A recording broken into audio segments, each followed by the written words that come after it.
안녕하세요. 연세한국어 6급 과제 부문 안보미입니다. 오늘은 제5과 1 스포츠 과학 과제 1 듣고 말하기 함께 진행해 보도록 하겠습니다.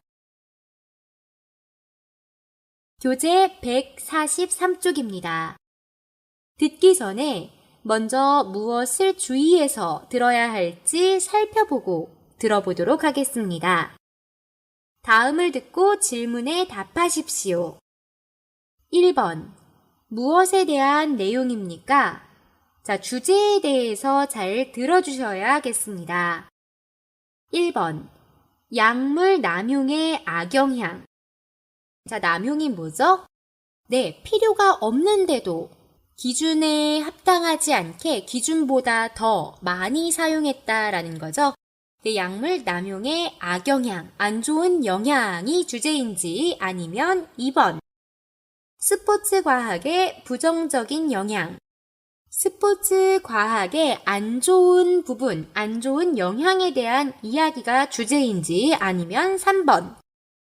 어느 수영 선수의 성공 이야기, 한 선수의 이야기를 이야기하고 있는지 아니면 4번. 스포츠 과학의 효과와 나아갈 방향, 스포츠 과학의 효과 그리고 앞으로 미래의 방향성 제시인지 잘 들어봐 주시면 되겠고요. 자, 1번은 주제 듣기입니다. 전체적인 내용이 무엇을 말하고 있는지를 잘 들어주셔야 되고요. 2번, 들은 내용에 맞지 않는 것을 고르십시오. 자, 세부적인 내용을 잘 들어주셔야겠죠? 자, 박 선수가 입은 새 수영복은 순수 국내 기술로 만들어졌다. 2번, 박 선수의 메달 획득은 스포츠 과학 기술에 힘입은 부분이 있다. 자, 메달을 획득하다라는 것은 경기에서 이겨서 메달을 받다, 메달을 얻다라는 말이고, 자, 스포츠 과학에 힘을 입다라는 것은 영향을 받다, 도움을 받다라는 말이죠. 자, 그리고 3번.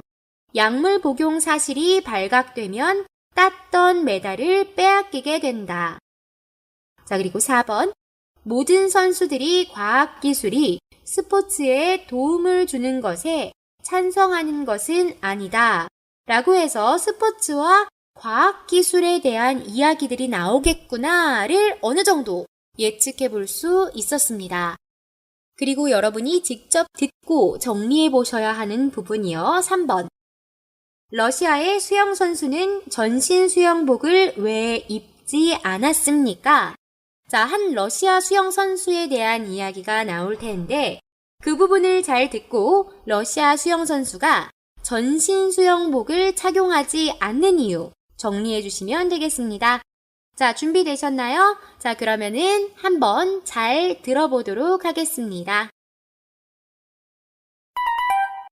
박 선수가 지난 올림픽 수영 종목에서 금메달을 목에 걸기까지는 스포츠 과학도 큰 몫을 했다. 대표팀 감독은 운동 생리학을 전공한 박사와 함께 훈련의 전 과정에서 박 선수의 몸의 변화를 점검하는 스텝 테스트를 실시했다. 200m를 6분 주기로 7회 실시하고 각 회마다 맥박과 혈액을 채취했는데 횟수가 늘어날수록 운동량이 쌓이기 때문에 그동안 훈련을 제대로 해왔는지 지구력은 얼마나 쌓였는지 알 수 있고 향후 훈련 방향도 잡을 수 있다. 특히 박사가 개발한 스피드 측정기를 통해 좌우 균형을 잡는 데도 도움을 받았는데 낚싯줄처럼 가는 줄을 몸에 매달고 수영을 하면서 좌우 호흡 시의 속도 변화를 측정해서 어느 쪽 균형이 흐트러졌는지를 파악했다고 한다. 여기에다가 후원사가 개발한 새 수영복도 기록 단축에 보탬이 됐는데 이 수영복은 미국 항공우주국과 협력해 최첨단으로 만들어졌다. 물의 저항력을 최대한 줄여주고 부력을 향상시키며 근육을 잡아줘 물속에서 최대한 힘을 쓸 수 있도록 하는 것이 이 수영복의 효과다. 이 수영복이 출시되자마자 이를 입고 뛴 선수들이 줄줄이 세계 신기록을 경신하자 일부 수영인들은 기술적인 도핑이라며 비아냥거리기도 했다. 여기서 간단하지 않은 문제가 제기된다. 스포츠는 단지 과학의 도움을 받는 것인가? 아니면 점점 더 과학에 의존해 가고 있는 것인가? 이런 질문에 맞서 단호하게 과학을, 아니 과학의 의존을 거부한 선수가 있다. 1990년대 수영계를 지배한 러시아의 포포프이다. 전신 수영복이 올림픽에 본격적으로 등장한 시드니 대회 때 포포프는 전통적인 삼각 수영복을 고집했다. 그리고 그는 전신 수영복에 의존하는 것은 정직한 스포츠맨십이 아니다라고 일침을 가했다. 금메달은 놓쳤지만 그의 원칙과 소신은 금메달 이상의 인상을 남겼다. 지금도 전신 수영복을 과학적인 약물 남용이라고 비판하는 시각이 있다. 올림픽 도핑 테스트는 약물 복용에 대해선 이잡듯 철저하다. 신경 안정제를 먹었다가 도핑 테스트에 걸려 메달을 박탈당한 선수도 있는데 전신 수영복을 입고 기록을 단축하는 것은 문제가 없을까? 이제는 스포츠와 과학이 만나는 적정선에 대해서도 생각해 볼 때가 아닌가 한다.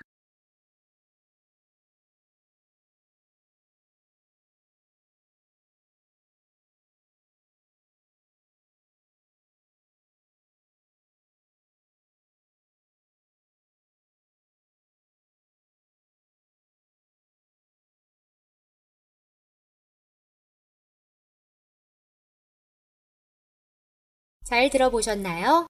자, 우리 먼저 같이 스크립트 확인하면서 내용 정리한 후에 듣기 후 활동으로 아까 살펴봤던 질문들에 대답해 보도록 하겠습니다. 자, 우리 듣기 한 수영 선수의 이야기로 시작했었죠?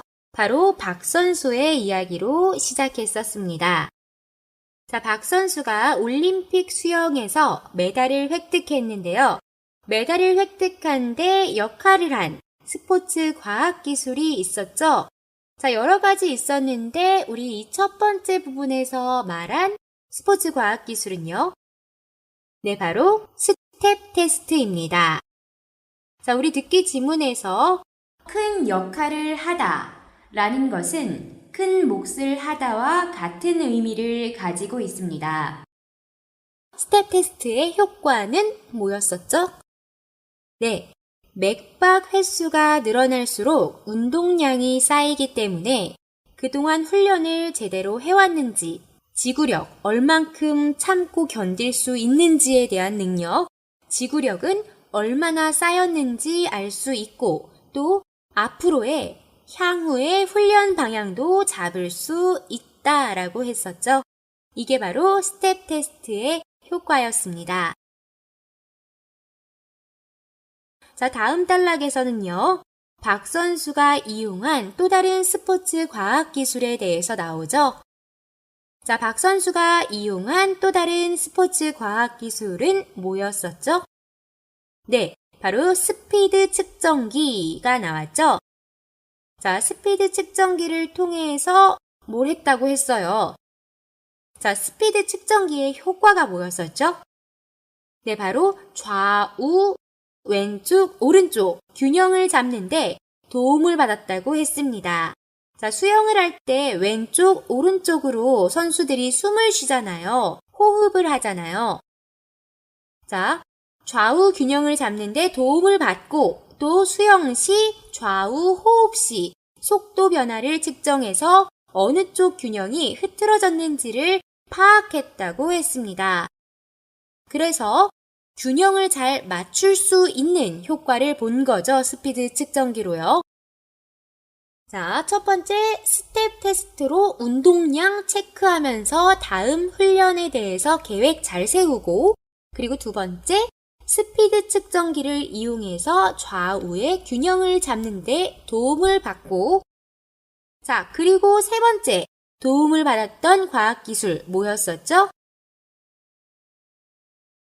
바로 이 단락 부분인데요. 네, 후원사가 개발한 새 수영복이었습니다.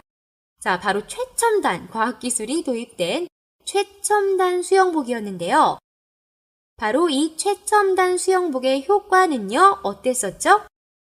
자, 물의 저항력을 최대한 줄여주고, 자, 저항력을 줄여준다라는 것은 선수가 더 쉽게 앞으로 잘 나갈 수 있게 도움을 받았다라는 거죠. 수영을 할 때. 자, 물의 저항력을 최대한 줄여주고 부력을 향상시키며 근육을 잡아줘서 물속에서 최대한 힘을 쓸 수 있도록 했다고 했습니다. 바로 수영복의 기능이었어요. 자, 박 선수의 예로 이렇게 스포츠 과학기술의 도움을 받은 경우 살펴봤었고요.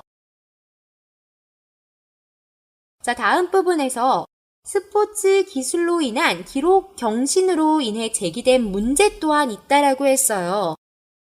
바로 스포츠 과학기술이 과학에 도움이냐, 아니면은 너무 과학에 의존을 하는 것이 아니냐에 대한 문제가 제기되고 찬반 의견이 나뉘고 있다라고 했습니다. 자, 이런 상황 속에서 과학에 의존, 스포츠 과학기술의 도움을 거부한 선수가 있다라는 소개가 나왔습니다. 누구였죠? 네, 바로 1990년대에 수영계를 지배한 러시아 선수 포포프였습니다. 자, 수영 분야에서 어깨부터 다리까지 연결되어 있는 수영복, 전신 수영복이죠. 자, 전신 수영복 요즘 쉽게 올림픽 수영 경기에서 볼 수 있죠. 자, 그런데 이런 전신 수영복이 유행하기 시작할 때 포포프는 전통적인 삼각 수영복만 고집했다라고 했습니다. 그 이유는요?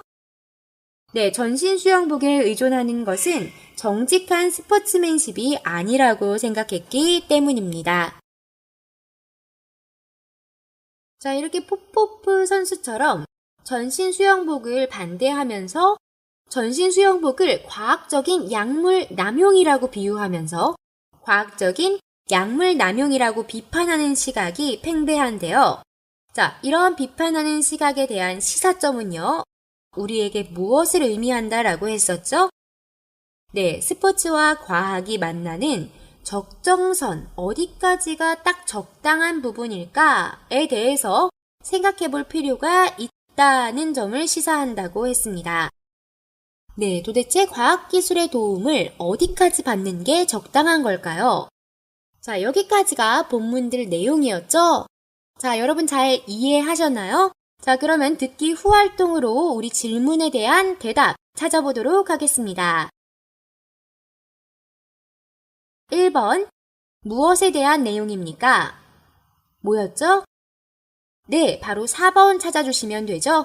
스포츠 과학의 효과와 나아갈 방향. 앞부분에서 박 선수를 예로 스포츠 과학 기술의 효과를 이야기했었고요. 자, 뒷부분에서 러시아 수영 선수인 포포프 선수의 문제 제기, 그로 인한 시사점들을 살펴보면서 어디까지 도움을 받을 것인지, 어디까지 적용을 할 것인지에 대해서 적정선을 생각해 볼 필요가 있다라고 미래에 대한 방향 제시했었죠. 2번, 들은 내용에 맞지 않는 것을 고르십시오. 자, 몇 번? 1번 찾아주셨으면 정답입니다. 박 선수가 입은 새 수영복은 순수 국내 기술로 만들어졌다. 자, 순수 국내 기술이라고 했나요? 아니죠. 후원사와 어디가合作, 협력해서 만들었다고 했죠? 네, 바로 후원사와 미국의 항공우주국과 협력해서 만들었다고 했죠. 자, 협력하다라는 단어가 바로 合作에 해당하는 단어죠. 자, 그래서 국내 순수 기술로만 만들지는 않았어요. 자, 다음 3번입니다. 러시아의 수영 선수는 전신 수영복을 왜 입지 않았다고 했죠? 네, 바로 전신 수영복에 의존하는 것은 정직한 스포츠맨십이 아니라고 생각했기 때문이죠. 자, 스포츠맨십이라는 거 뭔가요? 네, 스포츠를 하는 운동 선수들의 정신이죠. 자, 이제 마지막으로 말하기 연습 부분입니다. 4번. 여러분은 스포츠와 과학이 만나는 적정선이 어디라고 생각합니까? 자, 어디까지 스포츠 과학의 도움이고 어디서부터 스포츠 과학의 남용이라고 생각하세요? 좀 어렵죠? 자, 그래서 살짝 바꿔보겠습니다.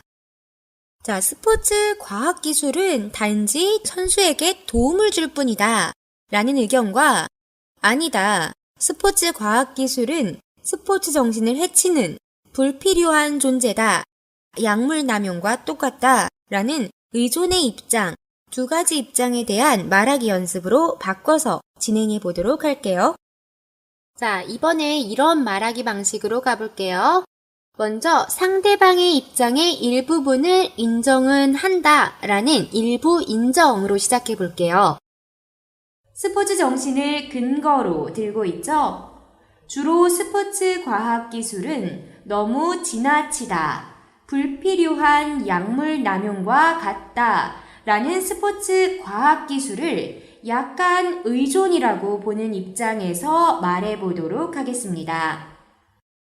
스포츠 정신 중요하지. 자, 그 부분 이해해 라는 입장부터 밝혀볼게요. 스포츠 정신을 근거로 들어 과학기술의 의존이 지나치다 주장하는 사람들의 입장도 이해는 갑니다. 자, 그 뒷부분에요. 우리 배웠던 문법, 의련만 사용해서 문장 만들어 보겠습니다. 자, 의련만도 조건절이죠? 근데 좀 특별한 조건절이었죠? 어떤 조건이 충족되면 이러이러한 결과가 기대되는데 아쉽게도 그 조건이 충족되지 못하여 기대하는 결과도 이루어질 수 없음을 나타냅니다. 자, 이 부분으로요. 이렇다면은 스포츠 과학 기술이 필요가 없을 건데 그렇지 않으니까 스포츠 과학의 도움도 필요하지 않을까라는 말 만들어 볼게요. 자, 순수 신체 기능만으로 기록을 만들면은 좋다를 아쉬운 조건으로 두고요.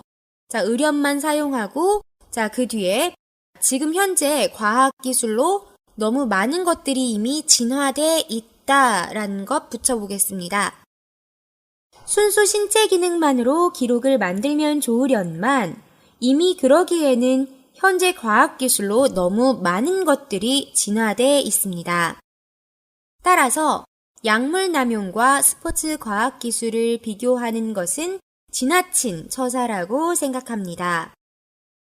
스포츠 과학기술로 인한 기록갱신은 기술 발달로 인한 진화로 보는 게 바람직하지 않을까요? 라고 문제 제기해 볼게요. 조금 더 문제 제기한 부분에 세부적인 내용 붙여서 뒷받침해 보겠습니다. 자, 가장 중요한 사실이기도 하죠. 스포츠 과학 기술의 도움을 받는다고 선수들이 막 노력을 안 하고 과학 기술만 사용해서 기록을 만들려고 하면 문제가 되겠죠? 자, 하지만 결국 스포츠 과학 기술을 이용하는 이유는 선수들의 노력에 이 과학기술을 더해서 더 좋은 기록을 만들기 위해서인 거죠. 노력을 안 하면 문제가 되겠지만은 선수들의 노력이 변하는 건 아니죠. 그럼 스포츠 정신이 해쳐진다고 봐도 안 되겠죠. 선수들은 똑같이 땀 흘리고 있기 때문에요. 자, 이런 말 만들어서 붙여볼게요. 자, 약물과 비교하는 거 좀 지나치다. 약물과는 당연한 차이가 있다. 부터 말해볼게요. 약물과 엄연한 차이가 있는 부분은 약물은 일시적인 효과를 기대하는 것이고 스포츠 과학 기술은 선수들의 노력과 꾸준히 함께 해나간다는 것입니다. 과학 기술의 도움을 받는다고 노력을 더 게을리하는 선수는 없을 것입니다. 정도로 말해주면은 굉장히 설득력 있는 말하기 되겠습니다. 자, 다음 부분은요. 아니다, 무슨 말이냐. 스포츠 과학 기술은 엄연한 의존이다. 도움을 받는 것이 아니고 약물 남용하고 똑같다. 스포츠 정신을 해친다. 라는 입장 밝혀보겠습니다. 자, 역시나 상대방의 입장 일부 인정해 보겠습니다. 네, 과학 기술을 이용한다고 선수들이 노력을 늦추지 않는다. 이 부분을 인정한다. 이야기해 볼게요. 과학기술을 이용한다고 선수들이 노력을 늦추지 않는다는 부분에 대해서는 인정합니다만, 자, 뒷부분에 본인의 주장 말해보겠습니다. 스포츠 정신에 대해서 생각해 본다면 그 과학기술 이용의 출발점이 이러한 스포츠 정신에 위배됐기 때문에 옳지 않다고 생각합니다. 자, 옳지 않다고 생각하는 이유까지 앞에 붙여줬습니다. 바로 출발점의 문제예요. 스포츠 과학기술을 왜 이용해야 하는지요. 자, 왜 그러냐면요. 과학기술을 이용하는 목적이 뭐죠? 바로 기록을 좋게 만들려고 그러는 거죠. 자, 기록 갱신을 위한 것입니다. 자, 기록 갱신을 위한다는 것은 경쟁에만 초점이 맞춰졌다라는 데 있죠. 자, 이러한 초점이 진정한 스포츠 정신에 위배된다고 할 수 있겠습니다. 어떻게 보면 포포프 선수의 말이 맞는 거예요. 스포츠는 어쨌든 선수 개인의 싸움인 건데 각자의 노력으로 인해서 정말 인간이 인간의 한계를 뛰어넘는 모습이 더 아름답긴 하겠죠. 자, 이러한 생각 정리해서 말해보겠습니다. 과학기술의 이용은 기록갱신과 경쟁에만 초점이 맞춰졌던 처서였다는 것. 과학기술 이용이 시작될 때 모든 선수들이 똑같은 환경에 똑같은 혜택을 누릴 수 없었다는 것을 생각해 본다면 진정한 스포츠 정신에 위배된다 할 수 있겠습니다. 그렇죠. 약간 빈곤국가, 가난한 나라의 선수들은 이런 스포츠 과학기술의 혜택을 제대로 누릴 수 없죠. 그런 상태에서 올림픽에서 만나요. 자, 그러면 당연한 불평등이 생기는 거죠. 자, 계속해서요. 스포츠 정신에 대해서 더 뒷받침해 보겠습니다. 스포츠 정신을 강조한 입장이 바로 스포츠 과학기술 또한 너무 지나친 의존이다라는 입장인 거니까요. 스포츠 정신이란 선수의 본연의 노력의 성과로 정정당당하게 겨루는 것입니다. 운이라든지 환경적 요인이 작용할 수는 있겠지만 이는 선수들이 컨트롤할 수 없는 부분인 반면 과학기술은 의도적으로 덧붙인 것입니다. 자, 의도적인 것이기 때문에 바로 스포츠 정신에 저해된다라는 거죠. 자, 이렇게 해서 스포츠 과학 기술에 대해서 찬성하는 입장과 반대하는 입장, 양쪽 입장 정리해서 말하기 연습해봤는데요. 자, 여러분 어떻게 감 잡으셨나요? 자, 오늘 수업 여기까지입니다. 자, 오늘도 수고 많으셨습니다. 자, 다음 시간 과제 이 부분에서는요. 자, 본격적으로 우리 발표하는 스킬에 대해서 더 배워보도록 하겠습니다. 자, 다음 시간 기대해 주시고요. 자, 오늘은 여기서 인사드리겠습니다. 자, 다음 시간에 또 만나요. 안녕히 계세요.